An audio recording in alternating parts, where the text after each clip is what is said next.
Having said that, let's talk about what's coming up.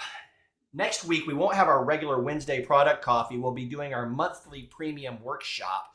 And we're going to be doing a workshop next week on mastering stakeholder alignment. And this is going to be on the topic at its root of stakeholder mapping. But we talked about in our first session this month about prioritizing your stakeholders and understanding not only their impact, but the importance that they have to your product initiatives and frankly, how much they are interested in your specific product initiative and developing customized communication plans for each of those key stakeholders. These are things that we know we're supposed to do as product managers. Develop that stakeholder map, develop those communication plans to create and ensure alignment up and down and throughout the company. But it's something that we very seldom actually take the time to sit down and do. So if you're a product manager who hasn't taken the time, or any professional who hasn't taken the time to sit down and create your stakeholder map and create your communication plan, we're going to block out a couple of hours next Friday, and we're going to walk through that process together and build that map together.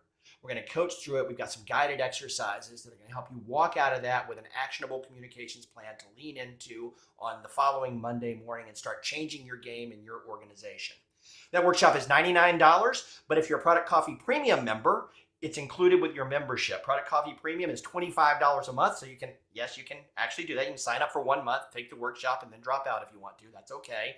Or you can sign up for a year and join us. We have a private Slack channel where we dig into some of the things that we're talking about. We talk about the latest tools that each of us are using to solve our problems. We have some really tight-knit book clubs to talk through some of the emerging concepts in product management. This is a community populated by individual contributors all the way up to chief product officers who are working together to raise the effectiveness and impact of their product organizations and raise the impact of their own career. We'd love to have you join us. Go to productcoffee.com and check out our premium membership and join us there if you'd like to. Love to see you. And you can also sign up for the workshop at productcoffee.com/tickets. If you want to attend that for free, join premium and you'll get a promo code for a free ticket. But today, we're going to be talking about the C-suite and how you speak to the C-suite. Do you speak your stakeholders' language? And a lot of times, we know that the leaders in our company have some different perspectives and different priorities than we necessarily do at our product, but there's sometimes some mystery about the right way to engage in those conversations. And so our goal here today is to talk to some folks in those C-suite positions about the things that they're thinking about, what has their attention, and how, as a product manager, you should be thinking about your interactions with them to create the best conversations, the best relationships, and the best alignment across the board. For those of you who are joining us for the first time and haven't seen us before, we have over at productcoffee.com/now/NOW, you'll see a resources page, and it's got a link to the profiles of each of our panelists here today, as well as some information about the session, and a link to this collaborative notes document. You can also get there by going to productcoffee.com/notes. And at productcoffee.com/notes, you'll see a Google Doc that you can jump into. And we encourage everyone to jump into that document and take notes together. Instead of scribbling your own notes, jump in here and take a collaborative notes document. It becomes part of the record of this show. You can star that notes document off, save it off to your own drive. And you'll have access to it to come back to see not only your perspectives, your question and answers, but those perspectives and questions and answers that came up from other people on the call today. And we'll also drop the books and the references that are mentioned today into that document as well, so that you've got kind of a running record of all the things that we've talked about here today. You can contribute, and we can build that together. All right, so let's get started. I want to welcome our panel here this morning. We've got a great group of officers here, and I just want to introduce them real quickly by their title and company. But what I'd also like to do is I'll also invite each of you to say a little bit more and introduce yourself and spend just a couple of seconds on your background, 15, 20 seconds on your background and what you're doing right now. You heard in our introductions, one of my favorite questions is, what has your attention? And as you're giving your introduction, I'd also like to know, what has your attention in your role right now? What are you most focused on a day-to-day basis? I'm going to start with Todd McCormick, who is the Chief Revenue Officer at Vital 4. And I also want to welcome Jessica Bryant, Chief Marketing Officer of NCR Hospitality. There was a big announcement about NCR this last week, so there's a lot of excitement coming up on that front, I'm sure. And I'm really extra appreciative that Jessica could join us today, because I know your schedule has got to have gotten much more packed even than it already was. We also have Tara Thurston, who is the Chief Financial Officer at Insource Solutions, and has been the CFO at a company that I worked for before called Acoustic, as well as Connexa, which was acquired by IBM some years back. And Chris Huff, Chief Technology Officer of ParkMobile, which is a well-known Atlanta startup that has just been doing some absolutely fantastic work. And would like to welcome you all. Thank you for joining us. And then I'm going to lean over to Todd, let you do a little bit more introduction and tell us what has your attention today. Well, thanks. And, great to see you. It's been too long, my friend. So I was excited to join you guys today. As Jason mentioned, I'm working at Vital 4, we're past the startup stage, we're in the scale up mode. And so with that, right, as opportunities are increasing, as we're moving into enterprise deals, there's a lot of requests back on, our product team, they probably love me and curse me at the same time, right? But we're growing an exciting company. And so, I've been in this role, before where, we're at just a certain stage and you just got to prioritize, that roadmap, and you've got to have a coordinated process to do so. I've been very fortunate, to be the CRO for some, really successful Atlanta companies, Silver Pop, who we sold to IBM, Terminus, which was a high flyer here in the MarTech space. And I just shifted, 3 years ago, wanted to get out of MarTech for, and get into a new industry, and really fell in love with what we're doing at Vital 4. And for those of you that aren't familiar with us, the essence of it, we've built a platform to capture and curate data on bad actors around the world to help prevent financial crimes, money laundering, all the things that, you hear about or don't hear about. And I think the thing that makes me excited every day, it's like, yes, we're helping banks prevent the next, bad guy from starting an account. And what you don't understand is the downstream effect, of what we're doing. And we're slowing down human trafficking, sex trafficking, all the things that the bad money creates, right? And so, you're not just waking up working for, a software company. It's, there's a downstream, impact that, I think about every day, especially with young kids and a young daughter. So, and again, Jason, I got to, we've worked together, and just love the guy. And, I think that some of my passion, in solving the problem between revenue and product is working with guys like with Jason. And I've had the fortune to work with some fantastic product leaders, right? Where it's been a two-way streak, and we figured out that right process, right? And, how to really prioritize. Because if you allow the reps to prioritize, right, it's whoever has, is furthest away from quota, right, is going to, be screaming the loudest versus, what do we need at the macro level that's going to impact more customers or more opportunities. And you've got to give and take, you set a plan, let's say in June, by July, it's changed because another priority or a larger deal's popped up and those sort of things. So I'm used to being right in the mix. Yes, you are. Thank you, Todd. It's great to have you here. Let's kick it over to Jessica. And Jessica, why don't you take a moment to introduce yourself and tell us what has your attention? Sounds good. Good morning, everybody. Jessica Bryant. I lead marketing for our hospitality division here at NCR. That is basically the division that helps transform, connect, and run technology platforms for restaurants all around the world. I've got a strong background in technology marketing, been in technology marketing in some way, shape, or fashion for over 20 years. Very passionate about the bond between marketing and product management. Our chief product officer and I work hand in hand every single day, step by step together. So that was some of the comments of making sure marketing's got a seat at the table early on to make your lives easier. The thing that has my attention probably the most right now is obviously we are going into budget season for next year. I am in a section of the company that is in high growth mode. So right now, my team is working very closely with all of our cross-functional representatives on our plans for next year. And a huge component of that is something called growth marketing that some of you may have at your companies that really takes a look at what is our customer acquisition cost, what is our customer lifetime value, and are we driving a positive return on investment? And that's one of the ways that I've found to be able to fund marketing, to be able to accelerate dollars that we're spending out in the marketing, is getting very data-driven, very fact-based driven with my CEO as speaking to my C-suite to be able to drive the funding that we need to bring products to market and accelerate product launches. So that's the one thing that has been really fun right now, digging into the data. Yeah, and a lot of product people are data geeks too. So it is impactful to have those numbers at your back. And so glad you could join us. It's a pleasure to meet you. Thank you for being here. Absolutely. And let's kick it over to Tara Thurston. Tara, welcome. Thank you. So, and Jessica, I love you're speaking my language about getting proactive on budget season. So love to hear it.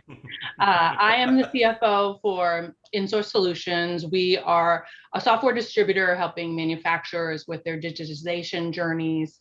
I have about 20 years of experience working with various software as a service businesses and pride myself on always having an open door and getting into those conversations with product teams to help understand what's guiding us. So that's how I had met Jason in the past. And what has my attention, we are getting into budget season, always focused on driving profitable growth. And as with any company, you're usually managing resources, be it talent, capital, or otherwise. So helping ensure we're making the right decisions. Very good. Thank you, Tara. Welcome. It's good to see you again. Thanks for jumping in here. And last but not least, let's say hello to my friend Chris Huff. Chris, welcome. Hey, thanks for having me, Jason. It's awesome to be here. This is a cool group. Get our product team involved. CTO at ParkMobile, ParkMobile is the largest parking app in North America. Probably some of you have seen us in various locations in Atlanta. So as a CTO, I mean, one of the things that's unique with this role is just the variety of issues that we deal with. From security is always top of mind, performance, cost. We're always going to be I would say at most companies, the largest labor cost line item in a company. And so you always get scrutiny on cost. We have to look at architecture. We have to make sure that corporate technology is working for the business. Process is huge for us. Like, how are we implementing Agile? What does that look like? But for me, I mean, the number one thing is customers, right? Like you're only as good as the customer is the problems you're solving for customers. So, I'm always looking at that data. Top of mind for me is really making sure our team is really focused on the data. They were not as data oriented as I wanted them to. And so we have to go get those benchmarks installed and start to measure things that we're trying to improve. So that's been a big focus area for me and my team. Very good. Thank you. Thank you, Chris. And while I've got you on the screen, I want to kind of, one of the things that we talked about in one of our earlier sessions on the stakeholder series is the reality that not everyone throughout our organizations has the same perspective on what it is that product management does. And so one of the things that I asked each of our panelists to think about is describing from your perspective, what is the role of product management in your organization? And there's no right or wrong answer. The idea here is to understand, as CTO, when you look at the product manager, what does that role look like to you? What are the important things that role is doing from your perspective as you understand it? And then I'd ask everyone else on the call here to think about, how does that align with your own self-view, and how does that impact how you're going to interact with your leaders and having a deeper understanding of their perspective on your job? So Chris, why don't you start that for me? Yeah. So full disclosure, I've got a product management team under me, but I am not a product manager. And so I have a head of product and I let her do that job and I don't try to do it. But how I see the role is that they're not like number one job is to solve customer and business problems. So their medium is the product. So they're solving those problems through the product.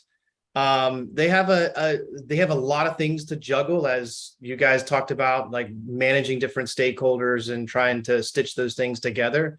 And they have a lot of weight on their shoulders. But at the end of the day, we're holding them accountable to determining if solutions that we're building are going to be valuable for our customers and viable for our business. So those are the big things I look at when we talk product and how I see that function at ParkMobile. That's great. And if you think about the top 2 or 3 activities that product managers are doing on a typical day, what is your view on those top activities? Yeah, I mean, so this is one of the things we're trying to instill in the team. They always have to be talking to customers in one form or another, right? And there's many different ways to do that. So looking at the data and discerning customer behavior through that, but then also just actually having the teams go and look and talk to customers, put the product in front of customers and get feedback. So that's one thing. And the other thing is they have to make sure that we have the product, that the product is defined as it should be. So working with developers, designers, and even QA to make sure that we have the right specifications for what we're building. So. Great. Thank you, Chris. And Tara, how about you? What's been your perspective? Yeah, I think Chris hits on a lot of what resonates with me, especially managing that cross-functional team and ensuring that you're having regular conversations with the stakeholders in your organization, but getting close to the customer, looking at data and making sure that we are, I loved what you said about solving customer problems, and that's really what should be the guiding line. And if you were to make a shot at what a product manager is most likely to actually be doing on any given day, what are some of those things? I bet they're in meetings with I think staying close to the product team, and looking. I think spending a lot of time with the data, or where I would envision they spend the bulk of their time. Very cool. Thank you, Tara. And let's go to Jessica next. Jessica, how about you? And you're very technology aligned, so I'm really interested in what you've seen from the marketing seat. Sure. I think the role of product manager here within my group is really a position that can connect the business strategy, the design knowledge, and customer needs to develop those products and solutions that are relevant to the market that solve business solutions, very similar to what everybody else has talked about. And I think one of the things that is critical to my team and my role in working with product managers that hasn't yet been mentioned on a day-to-day basis is competitive intelligence. And so really truly understanding not just what are the features and the benefits of our product, but how do we match up against our competitors? What's that unique differentiation around us, and being able to own that within the market is crucial to be working with marketing folks and to take our products further. And then from an activities base, from a day-to-day activities, what do you see? Yeah, obviously a lot of time spent working with customers, a lot of time spent working and digging into messaging strategies and making sure that my team, as an example, clearly understands the buyer, the segment. What are we going after? What are the pain points, and what are we trying to achieve within that? Very good. Thank you. And let's swing it over to Todd to wrap up this line of discussions. Todd, what has been your perspective on the role of the product manager and what purpose she serves in your organization? Well, it's odd for a CRO to say it's my partner in crime, but it really has been, and not just at this company, but, in the past, right? And I try and establish that relationship very early on, because at the end of the day, right, it's like we all have the same goal in mind, right? Let's drive as much revenue and customer happiness, as possible. But within that, you've got, 400 things that we all want to do. And so, it's important that we have a strong relationship so that when things, do change, that we have agility, but we also don't take all the streams, off track. Right. And, So I just think they're absolutely critical in the growth strategy of the organization. They're a central part of the organization that protects the developers and, from the BS and all the noise coming at them, and keeping them on task every single day. And the one thing that I love about, working with our product team and our product manager, it's we meet every single week, right? And we look at that prioritization. We look at what might have shift, right? They're scoping out, some of these initiatives to say, this is a small, medium, large project. Where should we fit the large ones in? What little, small ones can we, fit in to improve little things along the way? And so it's a fantastic collaborative process, with the outcome being customer happiness and driving, the most important initiatives. They're going to drive the most revenue, for our organization, and not just for one customer. I mean, I think that's the other thing too, is, you've got to look at holistically, even though you got this one enterprise customer screaming, like, we need you to do this customization. And so, it's a balancing act. Like, it's like, I sometimes I'm like, man, it's like you're sitting in a really difficult spot, right? But it's so critical. And especially at a stage of an organization where we are, just so much coming at them. So I love you, product people. I'm just saying. Thank you, Todd. And then when you envision, like I've asked the others, when you envision a typical product manager's work day, where do you think they're spending the bulk of their time on a given day? Well, I'm hopeful that it's, keeping the team on track, right? They can get pulled into so many different meetings and everything. But one of the things for us is making sure that we're going to hit, the milestones and hit the delivery dates on things that we've agreed upon, right? Because that's an extension of our brand, right? When we say we're going to do things, we want to deliver on that. But the other, people have brought it up, and, I've brought a lot of product people into customer meetings, into customer forums, right? Onto sales calls, right? And, some like it, some don't, but the essence of it is, like, I don't want them to hear it from just my mouth or my team's mouth, right? When you hear it from the customers and the challenge they're facing and what we can solve, it changes that lens a bit, right? Where it's not just your typical, oh, that's sales saying that we need this, right? It's you feel the emotion when you meet the customers and prospects. And so I think it's critical, to have them involved as much as possible, right? But yeah, that's critical for me. Thank you so much. I'm gonna. I really appreciate those thoughtful perspectives, and as suspected, I think you've all got a very similar general perspective on the varied nature of the product management role, and all of those things I think are true to a degree. Your perspective on what we do on a day-to-day basis as kind of key activities is a little bit more varied. And I think that's really interesting. And as I said before, I think everybody on the call, think about how that aligns with your own self-perception,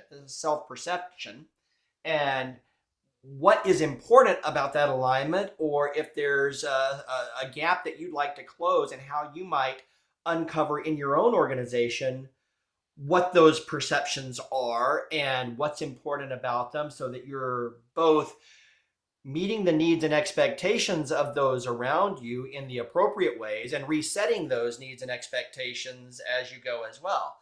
I do want to shift over and ask a question to Tara. Your role is a little bit different in in technology companies, and the company you're in right now is a little bit different.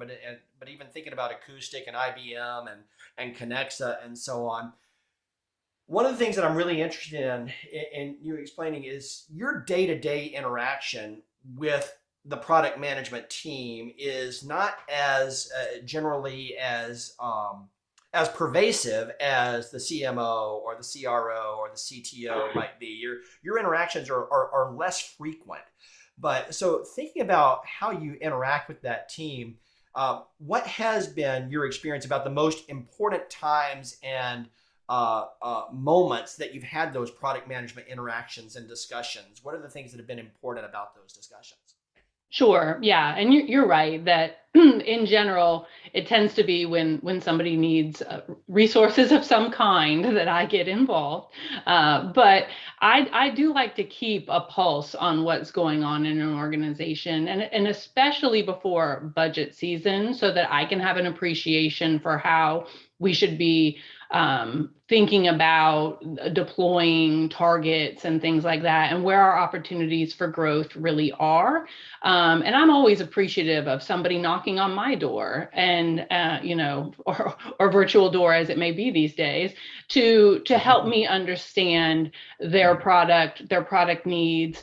If we're going into a larger meeting, to help me, brief me on some of the components of the business case. And really, I think in those moments, it always helps me to have a business, have data, not just have an emotional decision about, but I need 3 more people to do X, Y, Z, or I need this, to really understand what the company is going to benefit from.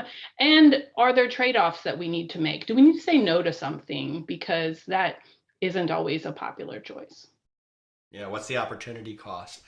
And to kind of double click into that a little bit, what are some of the specific, there's kind of 2 perspectives that I'm curious about. One is just in general, what are some of the specific components that you want to understand as you consider a proposal's impacts and relevance to your work?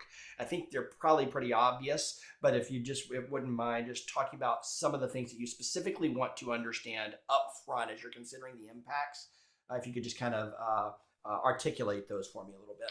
Sure. Yeah. So we'd start with the raw cost of the ask. So be it technology or resources or something of that nature. And then really understanding what I wanted to get down to is what is the revenue impact. And to get that, you often need to, you definitely need to understand the bookings impact and the impact that we could be perceived on churn rate. So are we going to keep more of our customers? Are we going to sell more to new customers? What do those dynamics look like? And honestly, are they believable? Are we rooted in facts, or are we really leaning in on something? And I am pretty practical, as you would expect from my job. So I'm going to want to make sure that in the near term, things are, and we've got gates where it's like, and that's often a conversation that I'll have throughout the organization with, I understand what you're asking. Can we take it in bite-sized pieces and kind of prove it out so that when you meet X milestone, we open up more. You're a big fan of that phased investment where you get a win to prove it's worth continuing on, and then never mind the sunk cost if it's just not going to carry forward. Let's just move on and do something else. Great, thank you so much. And I've got another question I want to dig in with you on, but I'm not going to right now. I'm going to resist the temptation. But if we have time, we might come back around to it. But I do want to swing over to Chris a little bit and talk about, and ask you, when you're considering a proposal or a new product launch, what are some of the things that you want to understand as you consider that product's impacts and relevance to your specific work?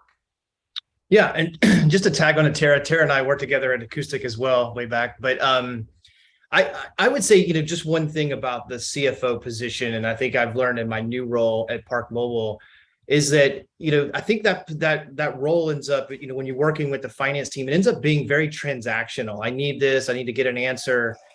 But I have been completely surprised at how much finance professionals can intuit about the business by looking at the data. Right. Sometimes we kind of fall in love with the ideas and the opportunity and the market, whatever that we're trying to solve for.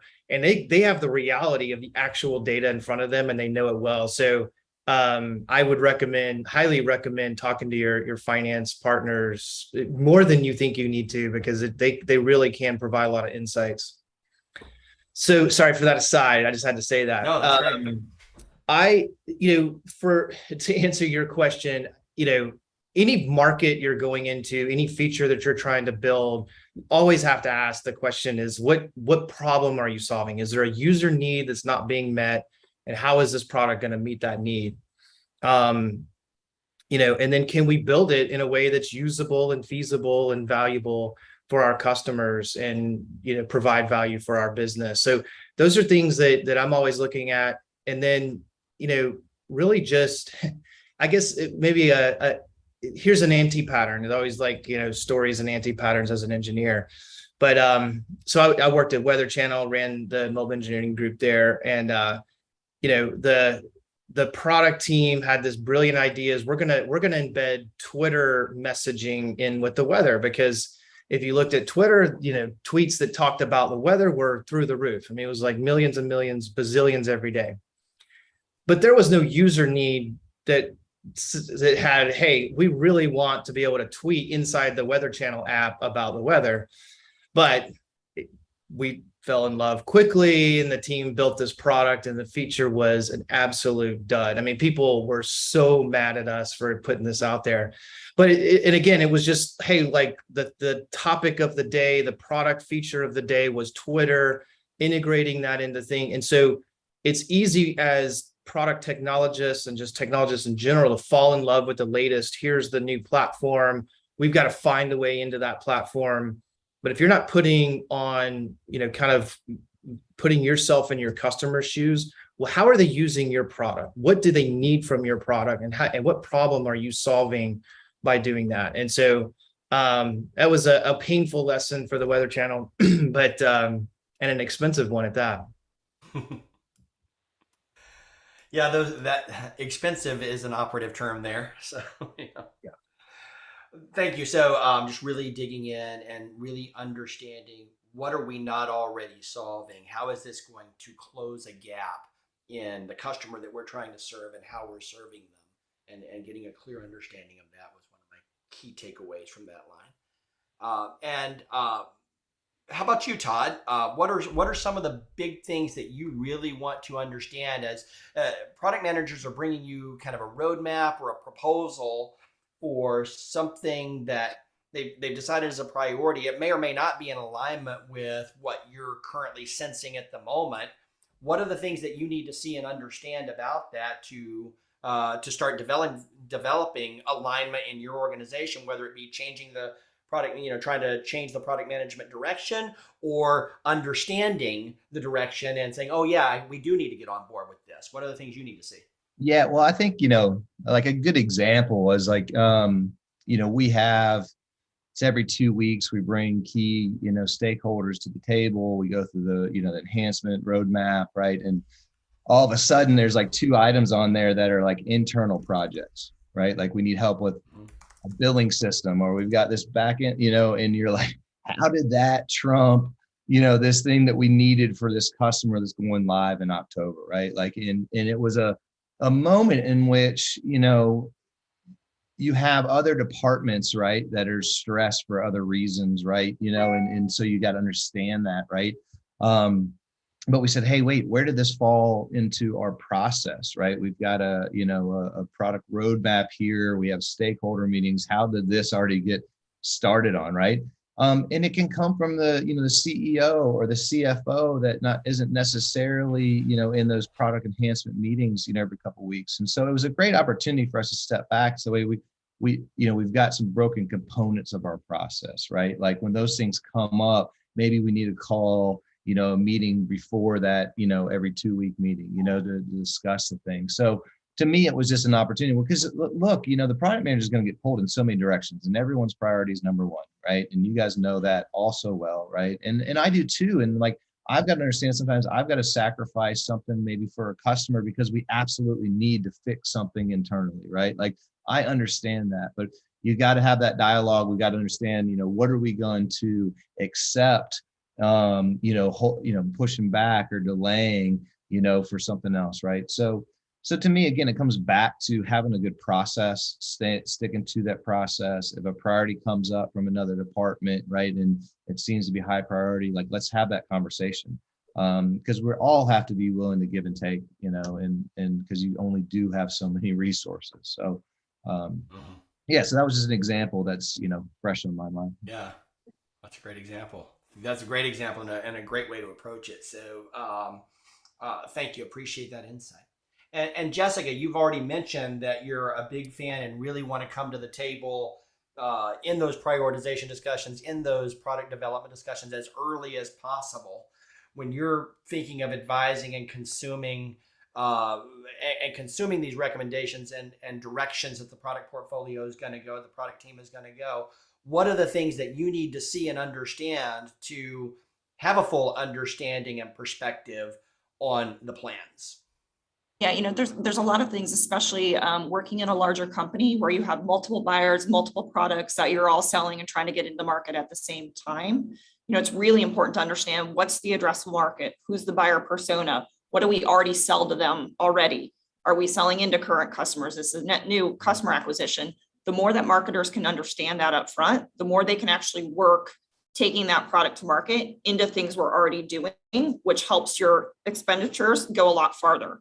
The other thing that I'll say a lot of times in organizations where I've worked with product management, a trend to have product management actually bring their marketing plan to the marketers to execute the plan that drives marketers nuts. So being able to sit down to deeply understand kind of what are the objectives that we're trying to solve, what's your ultimate goal, and how do we work together to get to that is really important. The other thing that's crucial to bring to a CMO, whether your CMO owns packaging and pricing within their environment or whether that's owned within product, is the understanding on margin and the customer lifetime value. Because marketing is going to be looking at what customer acquisition costs can I drive in partnership with my chief revenue officer as I look at sales and marketing to drive that customer lifetime value. If it's significantly low, that means I have to look at other channels that are a lower customer acquisition cost. Maybe I'm selling through e-com, maybe I'm doing more digital versus customer events and things like that. So that's the other piece that's really critical from a CMO to understand that equation as well. That's great. One of the things that I really kind of latched on to at the very beginning is that looking for that real deep understanding of how this initiative relates to the customers that we're already selling to. You're very much thinking about how am I going to drive revenue and get this into the hands of our customers and get our customers excited about this, get the market excited about this, and really support that larger sales effort to drive revenue from this initiative. And understanding the product manager's perspective on how this is going to help you do that was a key that I picked up on. And I want, while I've got you on the screen, I want to first kind of give everybody a heads up. We've got about 15 minutes left before we wrap this up, but I do want to open the floor for those who are on the call. If you've got some questions, use your reactions panel. I've noticed a couple questions and comments through the chat, but the chat has been on fire today, so I can't even keep up with it. I can't wait to go back and read it afterwards because I get to do that because I'm the host. And but if you've got a question or something you'd like to talk about or dig in with one of our panelists this morning, I'd invite you to use your reactions panel at the bottom of your Zoom client. Raise your hand. If you're out there on the YouTube channel, I'll switch over there and look for questions on the YouTube channel. Feel free to ask a question and we'll get that. Or if you want to just post a question, prefix it with a Q in the chat and I'll ask it for you here in just a moment. But before we do that, while you're thinking about those questions that you'd like to have answered, you talked about acquisition cost, specifically cost of acquisition. What are the data or the metrics that you tend to find, besides that, most important in supporting your perspective and your work? What are the metrics that you're focused on a day-to-day basis? And when you're looking at a product initiative, what are the metrics you're most likely to be thinking about first? Sure. I think a couple of them come to mind. Churn, conversion rate. We've always mentioned those a couple of times. Marketing return on investment. The other things that we're looking at is pipeline. So pipeline contribution per channel, pipeline per contribution per product. Where is it at within the pipeline? What do our close ratios look like? Are they below our thresholds? What do we need to do to get them above? So that we're constantly looking at all the different levers and triggers to get things through the funnel. Very good. Thank you. How about you, Tara? What are the metrics and numbers that you want to hear most about soonest? Yeah, I think pretty obvious. We talked about it a little bit, but right. Yeah, the churn is key. Looking at new bookings and double clicking into that in terms of how our conversion rate is looking. Dialing in on how we can be most effective in terms of converting that pipeline into bookings.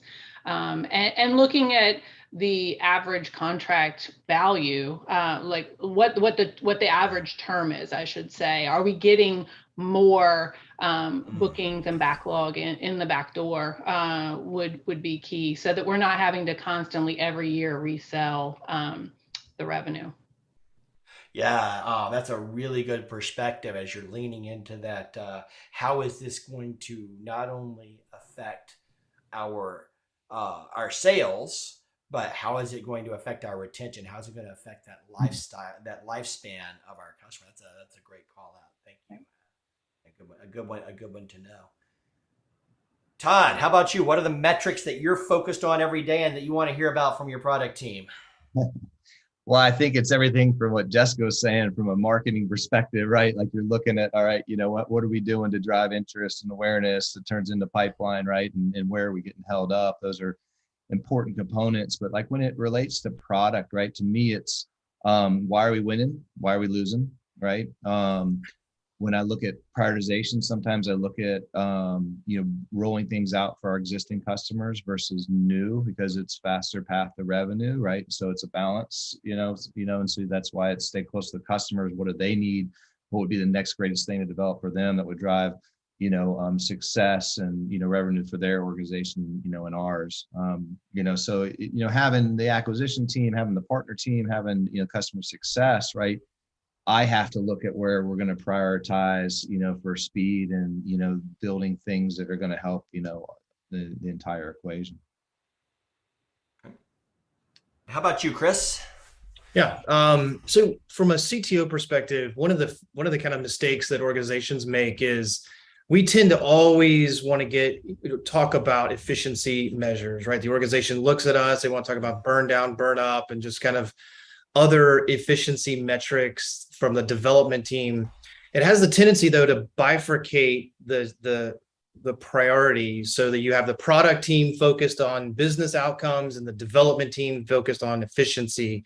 It sounds great, but the problem is I can efficiently build some crap that I ship to the market and delivers absolutely no value. So I've just wasted a whole bunch of time, but did it efficiently. So I call it a dashboard metric. Like if my engine's heating up or my oil's running low, I want to look at it. I do care about it, but I want the development teams to be focused on business outcomes, just like the product team. So to me, we have one set of metrics that everybody's swarms on. Someone posted in there about MAU. For me, MAU is the top metric. I think Tara and others were talking about, churn rate and just having to go resell all of that revenue the next year. And a lot of times, especially if you're a consumer facing business, that gets expressed in or can be measured by MAU. So we look at and pay attention to MAU growth in a big way, because that's the kind of the tip of the spear. Are you re-engaging? Are you creating a habit with your customers? Are they coming back into your product? If not, right, if everybody is kind of trailing off, then you have to do what Tara said, and you have to go resell every time. So yeah, absolutely. Anybody else? Thank you, Chris. And just knowing that MAU is really a key metric for you. Todd had a question in the chat about is daily active users, weekly active users, monthly active users, is that a metric that is of interest to you at the product level or at the portfolio level? Is that something that you think about very often? Is that for me? Yeah. And it could just be nope or yep. I guess, the way that I look at it, like I let the product team run their team, like I let, they let me run my team. Right. And, and so there are efficiency metrics and different things, right, that, they got to stay on track and do the right things. But ultimately, like, I want to stay out of their way. And, that's not necessarily my business, right? Like not an executive, right? Like, we're all looking at, all departments and looking for areas of opportunity. But to me, the most important thing is, are we delivering upon, the delivery dates and the expectations that we were told to go set, right? Like, the worst thing for me is that like we've, agreed upon a date that just we can't hit, right? Like, and so we lose credibility as an organization. So it's most important. And I'm okay if it's, another 30 days or so, right? Like that's fine, because I'd rather deliver a message that we're going to deliver something fantastic versus speed something up, right? Like, and so, yeah, I mean, to me, it's just that alignment. And that's where it's like, and it comes back into play with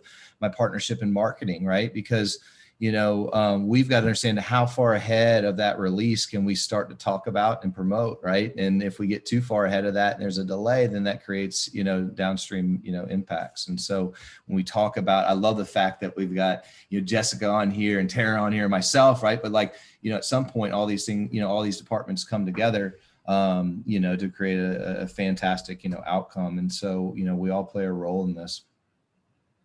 Yeah, thank you. And another way of kind of restating the question that Anna asked is, and I think you answered it there, but I just want to kind of put a little finer point on, then see if Tara and Jessica have something to add on it.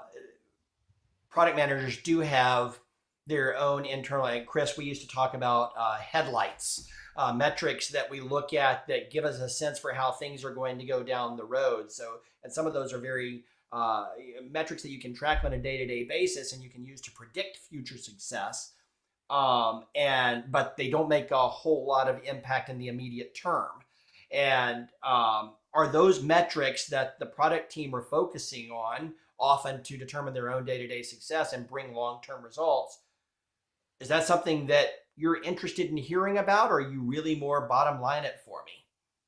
I mean, like I said, I'm interested, right? I want to know. Again, it's as a stakeholder in the company, you want to know, how each department's driving their organization, right? I just get too far into that because I'm not a product manager expert, right? And so, I've got to rely on the talent that we brought in, to lead, the different teams, and that, efficiently and effective. But I want to know, right? Like for us, like MAUs isn't necessarily something that, that we look at. We're in a different business, right? There's other components. But I say I'm curious, but I'm not gonna change a lot of the things that they're doing, right? Because they've done it, successfully.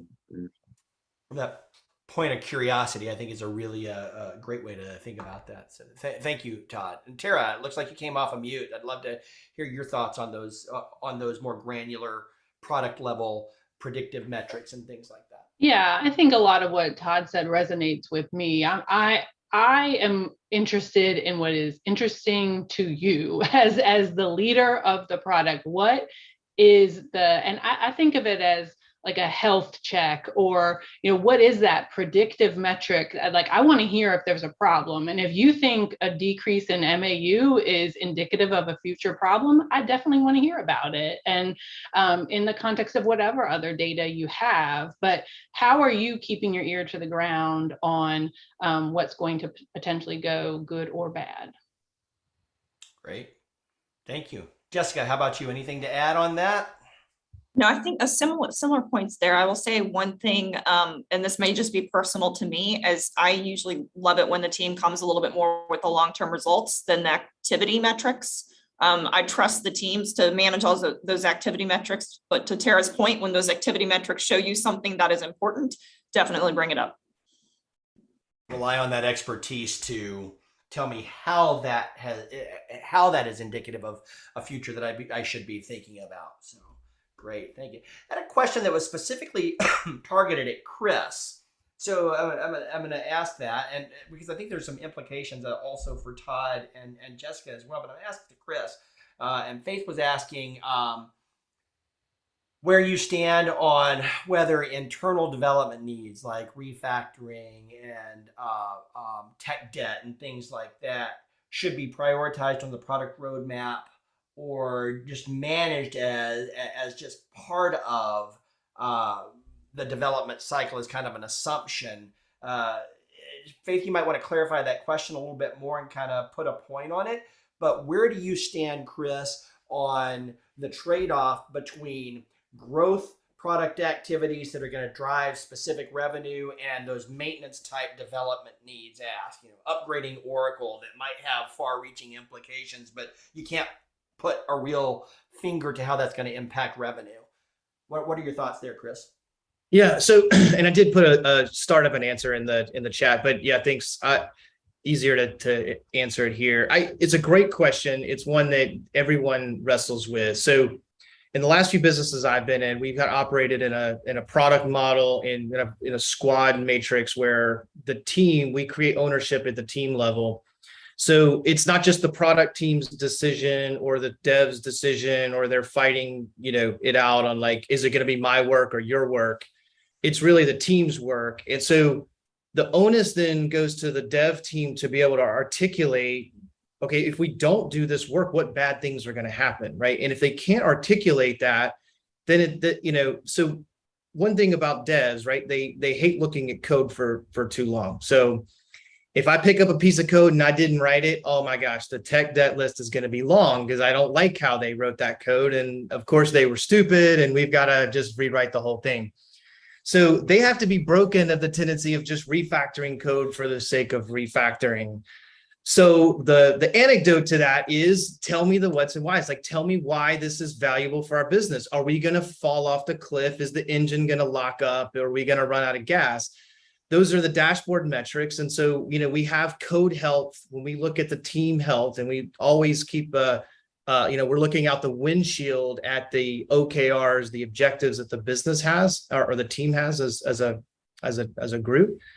But then code health is one of the things we look at and we talk about on a regular basis. But the dev lead has to be able to articulate, hey, if we keep punting this thing down or kicking that can down the road, pretty soon we're going to have a problem. Like, the product's not going to scale. We're going to have so many bugs. People are going to hate it. We're going to hit a big security issue, whatever the issue is. So really, in the best case scenario, the exemplars that I've seen is when a product manager is explaining to the C-suite why they have to go do tech debt.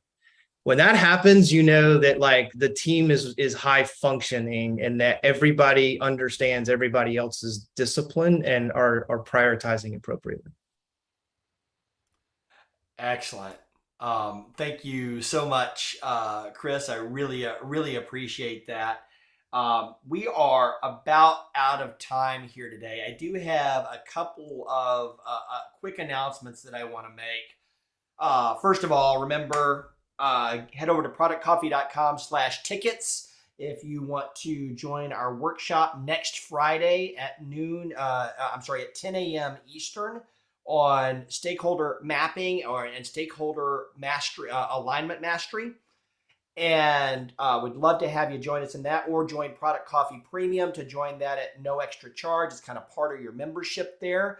I also want to call out that we have coming up on October 15th, if you're in Atlanta, which looks like about half our audience today is here in Atlanta. If you're in Atlanta, we got Product Camp Atlanta is coming up on October 15th. It's going to be held at NCR headquarters. And we'd love to have you come for a day of learning with your product management peers. And finally, we have got just announced we have a Product Coffee Meetup Happy Hour happening in the Chicago area on September 29th. That is next Thursday. Thursday evening, it's going to be at a place called PB&J. And registration for that just went live. If you're in the Chicago area or can get to the Chicago area and want to join us in person in Chicago for some drinks and some snacks, Method's going to be sponsoring that and picking up some snacks. We'll have a cash bar and would love to have you join us for that. Head over to productcoffee.com/tickets and register for that as well. I want to thank, once again, our panel, Todd, Chris, Tara, and Jessica. Your insights have been really fantastic, and thank you for spending some time with us here and getting up early before you start your regular work day and go do the hard stuff to kind of share those perspectives with us. And I'd encourage everybody who joined here today to just give them a quick thanks or a like on one of their posts or perspectives on LinkedIn. Say hello and think about the questions we've talked about here and how you can have that same conversation with the leaders in your organization. Tara's perspectives are going to differ from your CFO's perspectives. Jessica's are going to differ. Chris is going to differ. Todd is going to differ. But I think the important takeaway here, if you think about the things that you're thinking about on a day-to-day basis, how do these perspectives align with what's first and foremost in your mind? And how can you make sure you're speaking the language that your stakeholders are thinking about as you go forward with your product plans and pitching your ideas and delivering the value that you're tasked with delivering on a day-to-day basis? So thank you everyone for joining us. You can come off mute and give them a big round of applause. And we will see you next Friday if you join our workshop. And if not, the Wednesday after that for our next product coffee, where we're kicking off a series on discovery. So thank you, everybody. Thanks, Jason. Thank you for the time today. Bye-bye. Thanks, guys. It was awesome. Every single one of you. Thanks for joining. Thank you. Thank you. Bye-bye.